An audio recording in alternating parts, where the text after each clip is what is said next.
Mercedes-Benz has been one of the biggest and famous, well-known high-end luxury car brand for over 100 years. But now there is a chance that new Mercedes cars could not be seen on American road. The reason is a new bill being pushed in the US Congress. It called the Motor Vehicle Modernization Act 2026. The bill says if a car company is partly owned by firms from countries the US sees as an enemy, that company may not be allowed to import, sell, or build cars in America. Today, we're going to see how that act can impact the global car industry and how this new rule can impact the Mercedes-Benz. Before we start, I post the global market news every morning on my YouTube short. I strongly believe this will help your investment decisions, so please check them out and subscribe to the channel so you don't miss any of them. Okay, then let's get started.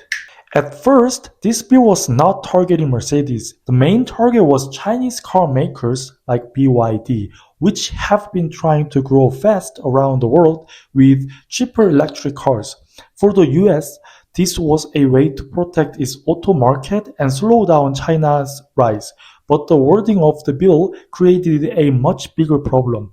The bill says that if a company has 15% or more ownership from a foreign rival country, it can be treated as a risk. And this is where Mercedes suddenly enters the story. So, who owns Mercedes-Benz today? According to the ownership data, the largest shareholder of Mercedes-Benz is BAIC, a Chinese state-backed car company. BAIC owns about 10% of Mercedes. The second major shareholder is also connected to China. Li Shufu, the founder of Geely, owns about 9.69%. Geely is the Chinese car group that bought Volvo. When you add those two companies together, Chinese linked ownership reached about 20%. That is clearly above the 15% line written in the bill. This is why some experts are warning that Mercedes-Benz could be pulled into the same net that was originally made for Chinese car companies. If the bill passes in its current form, and if the Chinese investors do not sell down their shares, Mercedes could face a major problem. The company may not be able to build, sell, or import cars in the US for 5 years after the law takes effect. That would be a huge shock. But this is not only about Mercedes. This is part of a much bigger shift in America's China policy. In the past, the US mostly used tariffs against China. That means taxes on import. But now, the strategy is changing.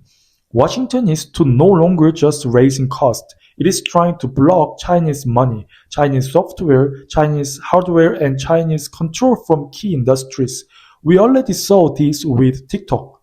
US lawmakers worried that TikTok, owned by China's ByteDance, could send American users' data to China or shape public opinion through its algorithm.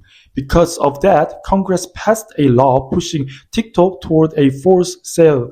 The same idea is also hitting the drone market. DJI, the Chinese company that dominates the global drone business, is under pressure in Washington. US officials worried that DJI drones could collect sensitive map data or information about key American sites.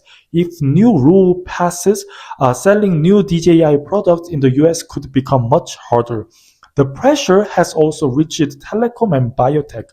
Huawei and ZTE were already pushed out of much of the US market because of security concerns. Now, Chinese biotech firms are facing new limits as well, as Washington tries to keep sensitive health and genetic data away from Chinese-linked companies. So the pattern is clear. The US is no longer treating China only as a trade rival. It is treating Chinese influence as a national security risk. And that means any company with deep Chinese ties can become a target, even if the company itself is not Chinese. That is what makes the Mercedes car case so interesting. Mercedes is not like TikTok, it is not like a DJI either. TikTok could be sold to a US-backed group. DJI does not have major car factories in America, but Mercedes is already deeply tied to the US economy. The company runs major plants in Alabama and South Carolina. More than 10,000 people work in its U.S. operations. The Alabama plant has been running since 1997 and has produced more than 5 million vehicles. Its South Carolina plant has also built hundreds of thousands of vans, and that is only direct jobs. If you include part suppliers, local service firms, shipping companies, and dealer workers, Mercedes supported a much larger network across the American economy. So, if the US really blocks Mercedes, it will not only hurt the German car company, it could also hurt American workers, American towns, and American suppliers. That is why this case is so complicated. On one side, Washington wants to keep Chinese influence out of key industries. On the other side, Mercedes is a major employer inside the United States. Blocking the company would send a strong message to China, but it could also create real damage at home.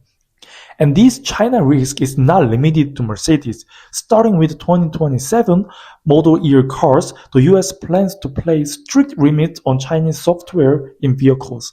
From 2030 model year cars, Chinese hardware will also face tighter rules.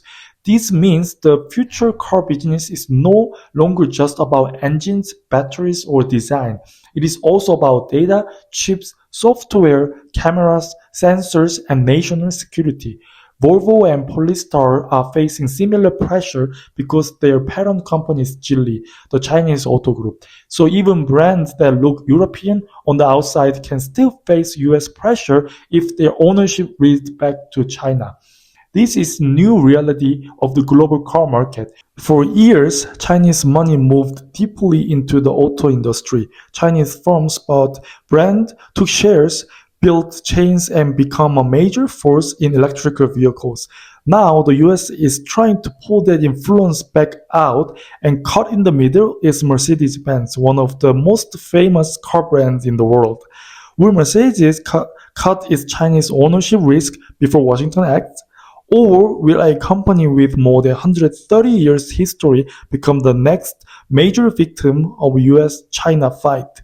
This is no longer just a story about a car brand. It is a story about power, money, and who gets to control the next era of the global auto industry. Thank you for watching my video today. See you in the next video.